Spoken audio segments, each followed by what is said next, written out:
Arrancamos con opiniones encontradas. Muchas gracias por estar con nosotros después de la ceremonia del grito y el descanso de esta semana. Nos da mucho gusto que nos acompañe. Hoy vamos a hablar justamente de la iniciativa que ayer mismo el presidente López Obrador envió al Congreso sin desaprovechar el grito de independencia. Después de lanzar vivas a la justicia, envió una iniciativa sobre ley de amnistía que ya está ahí en San Lázaro a través de un mecanismo de iniciativa preferente, pero tendrá todavía que recorrer un largo camino dentro del espacio legislativo porque la oposición, por lo menos el PRI, ha dicho que no va a acompañarla. El objetivo ha sido, por lo menos eso dice la iniciativa, tratar de reparar las miles de injusticias que se han cometido, que la justicia ha cometido con actos delincuenciales que han sido o han merecido cárcel sin incluso haberse probado o en otros casos tratarse de delitos menores que desde su punto de vista podrían ameritar salir a la calle, pues ser puestos en libertad. Al mismo tiempo que la oposición, le decía, por lo menos el PRI ha rechazado apoyar esta iniciativa porque le parece que sería apoyar a criminales. Es una iniciativa que en efecto trata de ofrecer amnistía a casos de delincuencias menores y lo que nos interesa saber en este programa hoy es a quién aplicaría, cuáles serían los criterios que permitirían este beneficio de salida de la cárcel a personas que hayan cometido delitos, repito, en todo caso menores y sin tratar o incluir a casos de reincidentes. Y que es importante porque desde el gobierno se tiene como la piedra de toque para el proyecto, una vieja promesa de campaña de pacificación del país. Por eso me da mucho gusto que esté con nosotros Julio Sabines. ¿Cómo estás, Julio? Pepe, un placer tenerte después del grito. Muchas gracias. Gracias por invitarme. Después de las fiestas del fin de semana, me imagino que ya estás descansado. Listo para entrar en este tema. Pepe. Jorge Hernández, especialista en política de drogas. Pepe, gracias por la invitación. Un placer tenerte. Igualmente estar aquí. ¿Cómo estás, Jorge? Bien, bien. Qué bueno. Pues vamos a entrarle, si quieres. Julio Sabines, especialista en asuntos de seguridad nacional. ¿Qué te pareció pues finalmente el envío de esta iniciativa preferente con la ley de amnistía? Una vieja promesa de López Obrador desde la campaña que finalmente llega al Congreso, pero llega sin consensos. Va a ser una ley polémica y hay varios ángulos que va a tener que clarificar antes de ser aprobada. ¿Cómo ves tú?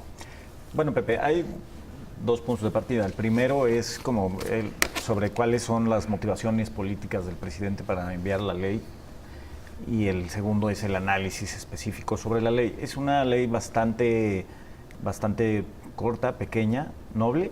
En realidad no veo yo que existan muchos elementos controvertidos y te planteo lo anterior porque creo que es más que la ley en sí, es un instrumento de política pública del presidente.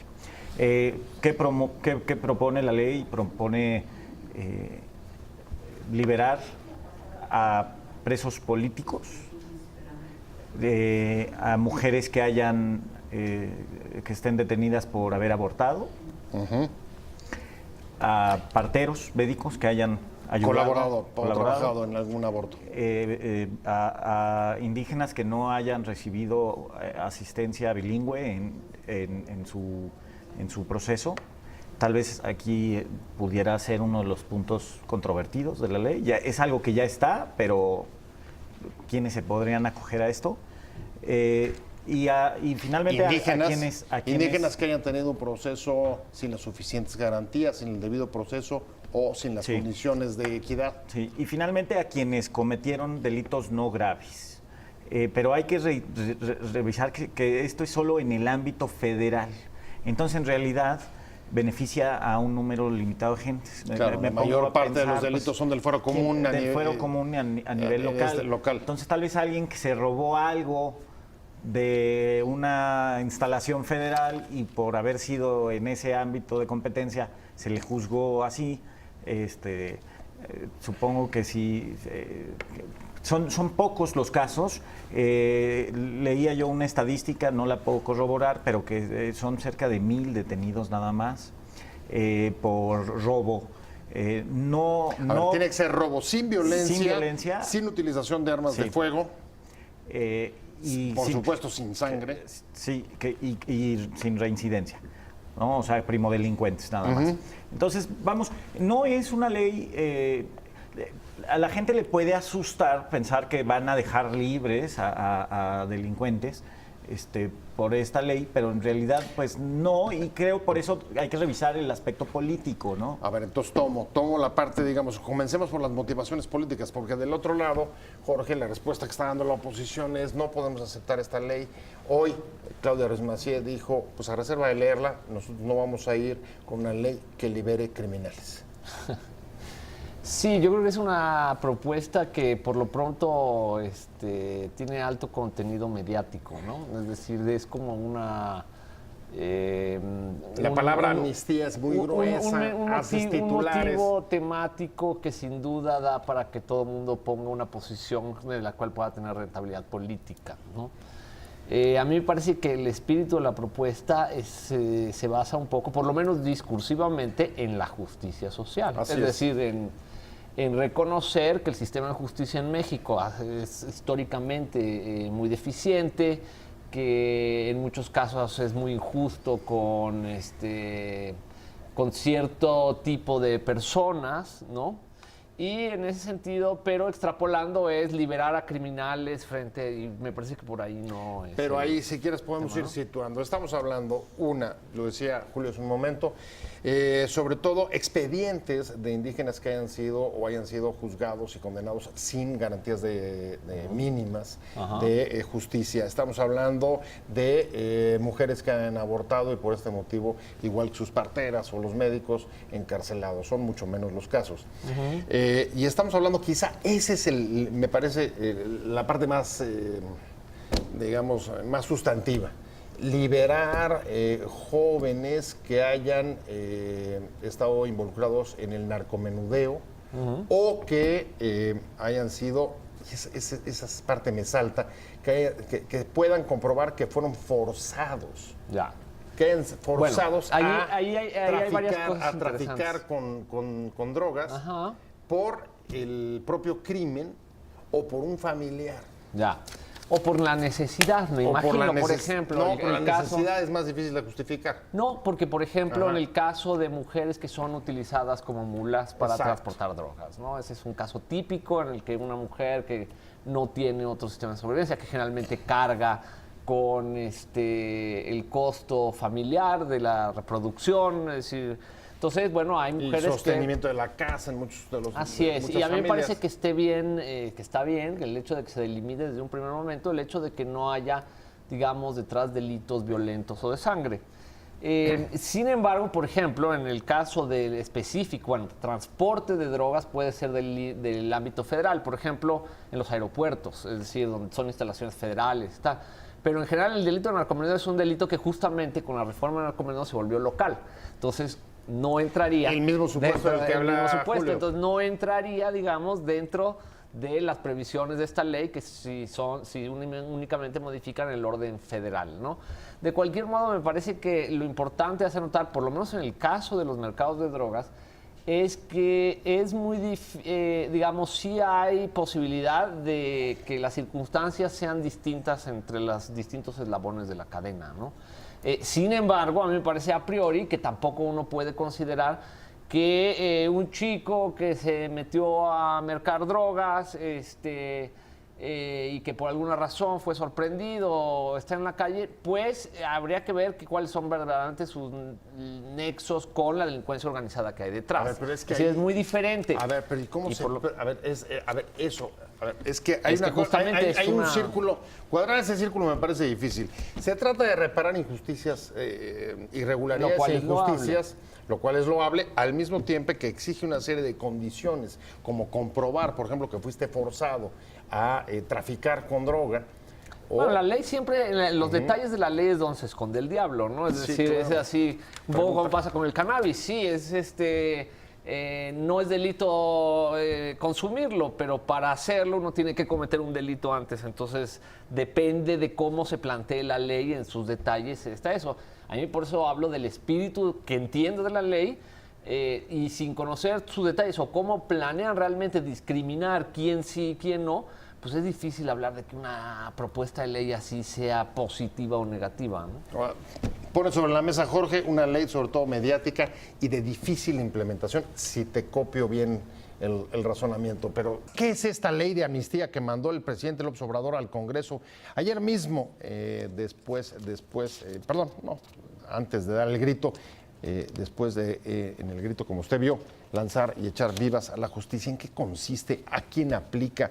¿Quién va a recibir o quién podría recibir los beneficios en caso de que se legislara? Me quedo contigo, Julio Sabines. Y el tema es, a ver, es un público bastante variado el que podría acogerse a esta iniciativa en caso de que prospere. Por lo pronto, incluso han filtrado ya en las autoridades que tienen cerca de 1,400 expedientes de personas que podrían ser sujetos de un beneficio de esta naturaleza. Y ahí están incluyendo desde, lo mencionabas tú, mujeres que hayan abortado y en ese sentido sancionado, sobre todo en los estados, evidentemente, indígenas, personas que hayan transportado droga en cantidades menores, narcomenudistas, mulas.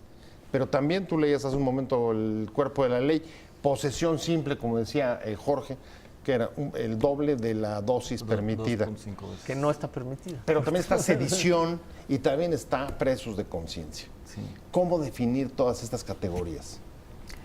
Bueno, lo va a hacer el Ministerio Público. Está claro. Una de las cosas que es importante aclarar es que en esta ley va a ser el Ministerio Público quien será el responsable, la Fiscalía General de la República, de calificar quiénes son sujetos a este beneficio. Por supuesto que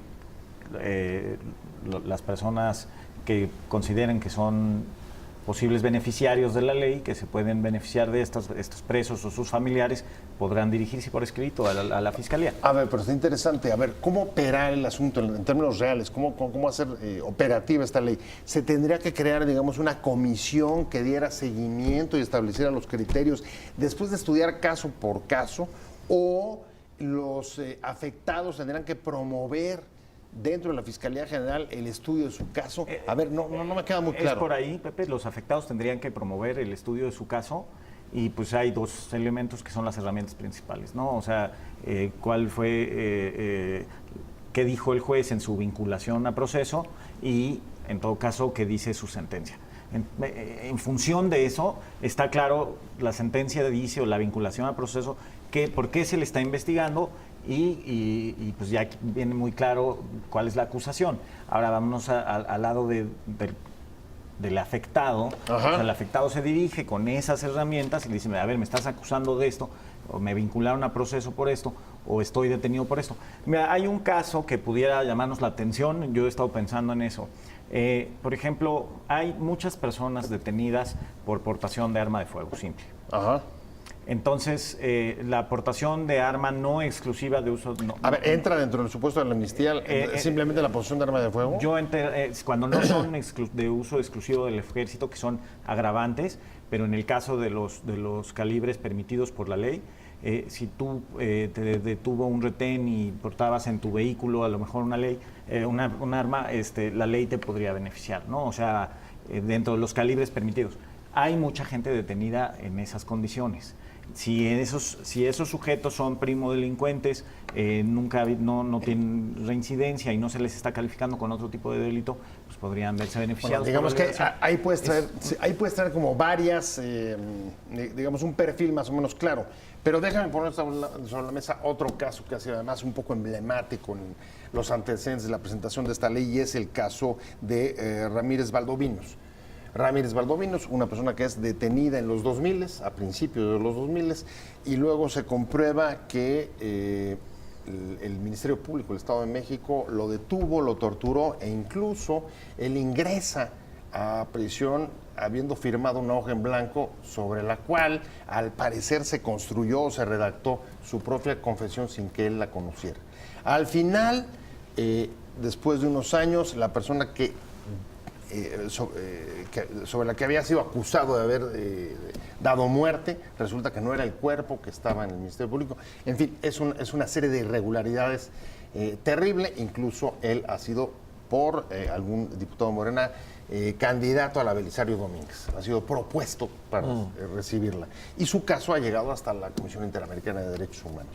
A ver, es un caso tan singular, no porque no se repite en otras partes de la justicia, sino porque para entenderlo necesitas meterte justo al expediente.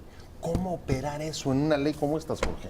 Bueno, no sé cómo operarlo, pero sin duda es necesario hacerlo. Es decir, no se puede simplemente hacer tabla rasa y decir todos los que estén simplemente sentenciados por este delito pueden salir así nada más, ¿no?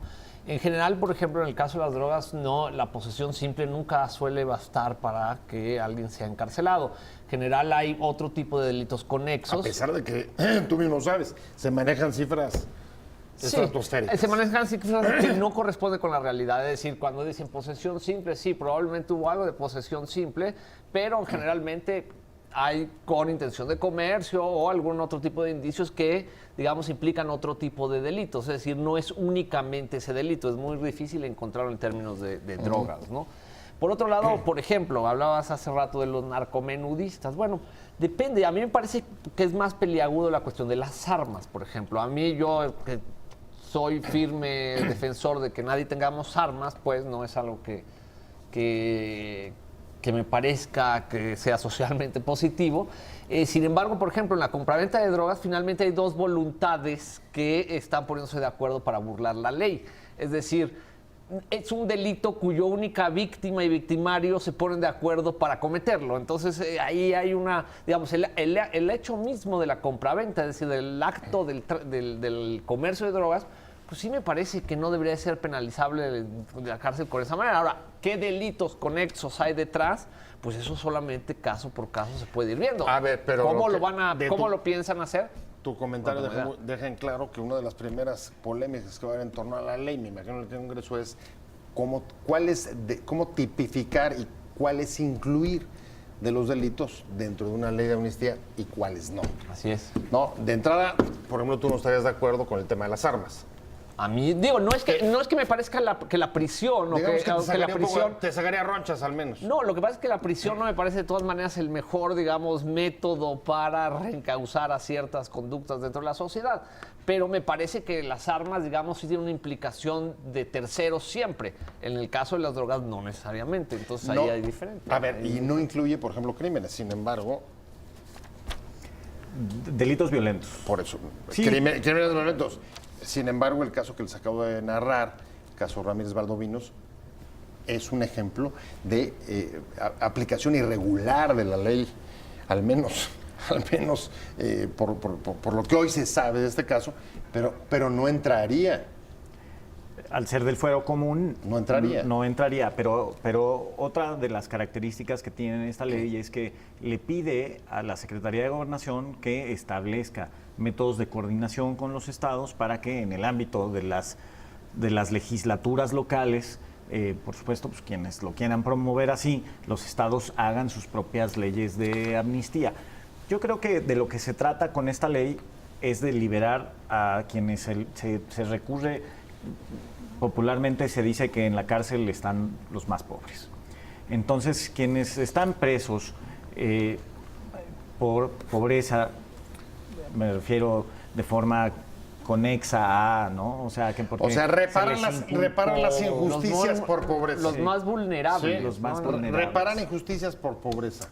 Bueno, no solamente por pobreza, ¿no? Yo creo que hay una multitud de circunstancias que puede llevar a gente de todo tipo a delinquir, ¿no? Y hay gente que se precia como de ser muy alejada de la delincuencia y sin embargo los delitos de cuello blanco, mira que en este país son bastante... pero se ve menos, digamos, reflejados dentro de la impartición de justicia y quién está en la cárcel o quién no. Ahora, aguas, voy a un corte rapidísimo que me están pidiendo, pero a ver, interesante, porque si esta ley es limitada, como ustedes señalan en la mesa, ¿cómo entender que pueda ser o se esté presentando como piedra de toque para el inicio de otra vieja promesa del presidente de campaña, el inicio de la pacificación en 2020. Bueno, ahí sí yo... Hablando de la ley de amnistía que envió el presidente López Obrador este fin de semana al Congreso como una iniciativa preferente, lo que obliga a los legisladores a analizarla y en su caso aprobarla o desecharla. Y me quedé contigo, Julio Sabines. La verdad es que es interesante. Esta ley se produce además o se presenta en el marco pues, de una enorme polémica que ha habido desde recientemente, por ejemplo, las versiones sobre diálogo con los capos del narcotráfico. En su momento, cuando se habló de la ley de amnistía durante la campaña, uno de los señalamientos que hubo es que habría el interés de poder negociar con las mafias y los cárteles. Y resulta que si vemos el contenido de esta ley, la que enviaron al Congreso, no tiene nada que ver y incluso pues donde pudiera tocar más situaciones como estas, que es el narcomenudeo, pues serían aquí hijos de capos que pudieran acogerse a una, tú lo decías hace un momento en el corte, digamos, al atenuante de haber sido obligados por sus padres. Siempre y cuando no se les acuse de delincuencia organizada o de haber utilizado o su delito fuera grave. Que no sean reincidentes. Que no sean reincidentes. En este caso, mira, la verdad es que es un instrumento importante y muy coherente de parte del presidente López Obrador en el sentido de buscar un mensaje político, que es el mensaje de paz y de reconciliación que está promoviendo él. Entonces, él quiere dejar claro, se acabó con esta lucha, no estamos en guerra y además estamos por resarcir, por hacer justicia social. También, todos hemos conocido de casos de quienes se les acusó por defender sus tierras, por ejemplo, en el caso del conflicto antiguo de los Chimalapas en Oaxaca, habían líderes políticos defensores de sus tierras que algunos se fueron acusados. Sí. Entonces, vamos, tenemos históricamente muchos ejemplos de gente que ha sido encarcelada injustamente y creo que hasta en eso viene la coyuntura de haberlo hecho en un 15 de septiembre, emulando al padre Miguel Hidalgo. No, y poco antes de gritar dentro de las 20 vivas que lanzó una a la justicia. ¿Tú estás de acuerdo? Es un instrumento importante. A mí me parece aunque que es un mensaje sobre todo político. A mí me parece que es un mensaje sobre todo político. Se... Me parece que la oposición además se ha visto muy torpe al criticarlo de la manera en que lo ha hecho. Eso es típico también un poco del colmillo del presidente, ¿no? De lanzar un cierto tipo de tema para o sea, ¿picaron el anzuelo y picaron mal? Sí, yo creo que sí. O sea, en el fondo, como a mí me parece que esta idea de llevarlo al extremo de va a liberar a delincuentes peligrosos.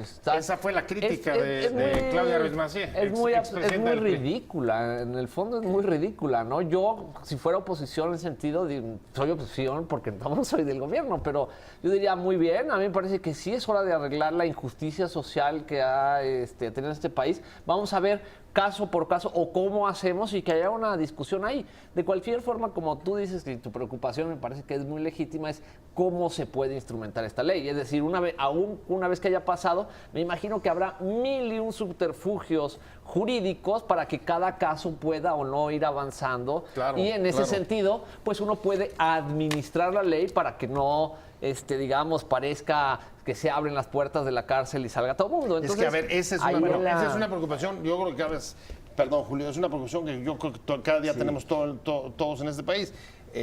Creer que creer que aprobar una ley es sinónimo de que la realidad se va a sujetar a ella. Así es. Y eso no está tan claro. No, pero es en verdad un instrumento de gobierno esta ley. A ver, en muchos casos, incluso los preceptos que vienen propuestos en esta ley de amnistía ya existen. Claro. Ya existen en otros mecanismos. En otros ordenamientos jurídicos, en otras leyes. En el Código General de Procedimientos Penales, etcétera. O sea, ya hay maneras de retomar muchos de estos beneficios, pero de forma individual, ¿no? Cada quien en su propio proceso. Y aquí lo que vemos como algo relevante es que es un mensaje político al hacerlo una propuesta, iniciativa preferente, además, que tendrá que votar el Congreso en un tiempo limitado, no lo pueden meter a la congeladora.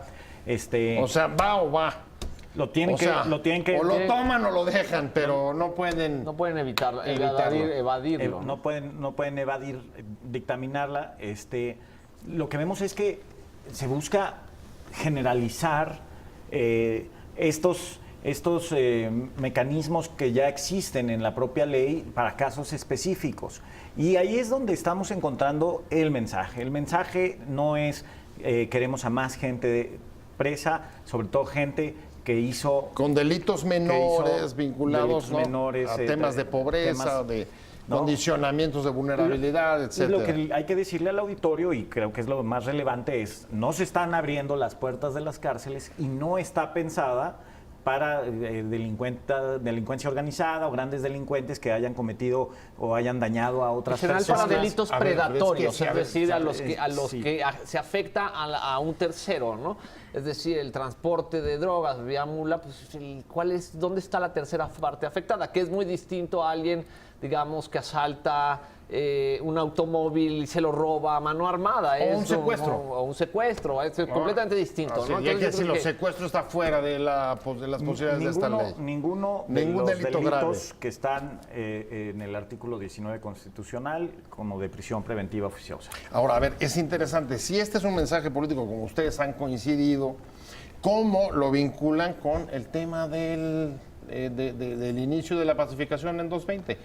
Otra de las declaraciones del presidente de las últimas semanas. Ahí viene la pacificación. Vamos a pacificar con mecanismos de inclusión, exactamente, y de a mí me parece, reconciliación y reparación del daño. A mí me parece que por lo menos de todo lo que se ha hablado en ese sentido hasta el momento, me parece que no hay una estrategia articulada, que hay muchas insuficiencias, que la violencia en el país tiene una multitud de factores que no necesariamente están atendidos por esta supuesta estrategia. Me parece, por ejemplo, que es muy ofensivo que el presidente López Obrador vincule pobreza con delito. A mí me parece que porcentualmente las clases menos favorecidas en este país son porcentualmente más proclives a cometer delitos, aun cuando tengan otra naturaleza. Entonces, aquí yo creo que hay por una parte, una apreciación de cuál es el problema, un diagnóstico con el que no necesariamente uno puede estar de acuerdo, y otra cosa es la instrumentación y el ruido político que alrededor de estas medidas, me parece que sí hay un golpe de efecto dramático que va a tener al país discutiendo sobre estos temas durante un buen rato. ¿Cómo ves? Eso es lo que viene, déjame un corte rapidísimo que me están pidiendo, pero eso es lo que viene, una discusión en la que los focos estén puestos sobre si esto va a servir como instrumento para sacar a los criminales de la cárcel o no, o crees que pueda ser abordado de una manera más amplia. La ley de amnistía que envió el presidente López Obrador este fin de semana al Congreso. Julio Sabines, especialista en asuntos de seguridad. Lo que vamos a ver los próximos días, seguramente una discusión, una ley que ustedes dicen no es, de un alcance tan grande como los miedos que ha expresado la oposición respecto de ella. Pepe, esta es una iniciativa de una ley reconciliatoria. Es una iniciativa de pacificación, sí, yo lo creo así, porque es una iniciativa que tiene que ver con perdón,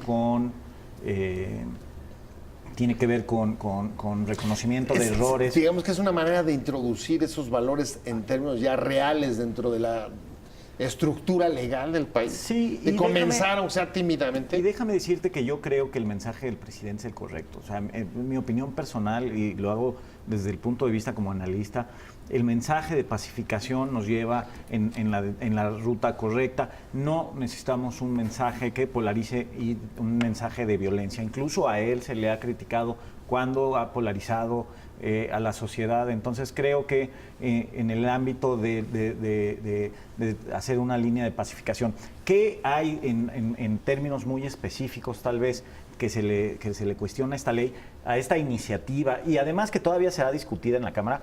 Es, por ejemplo, que no incluyó a las víctimas.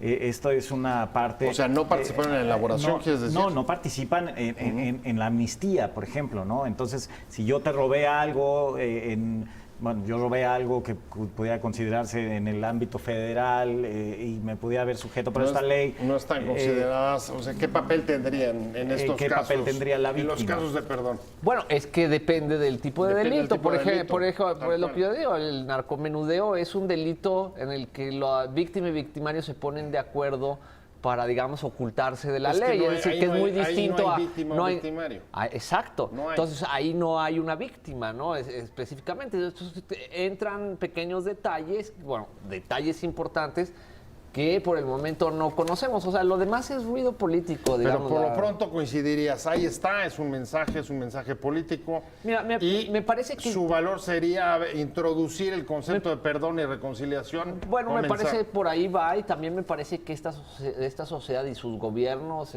los últimos 2 gobiernos han hecho Ya. énfasis sobre todo en la idea La de parte que el punitiva. castigo como solución. Ya me voy, Y Jorge. parece que... Antes de que nos castiguen a nosotros, consejarnos del aire, porque se nos terminó el tiempo. Jorge bien. Hernández, muchas gracias, especialista en políticas de drogas. Muchas gracias, Julio Sabín, especialista en asuntos de seguridad. Gracias a los dos y a usted.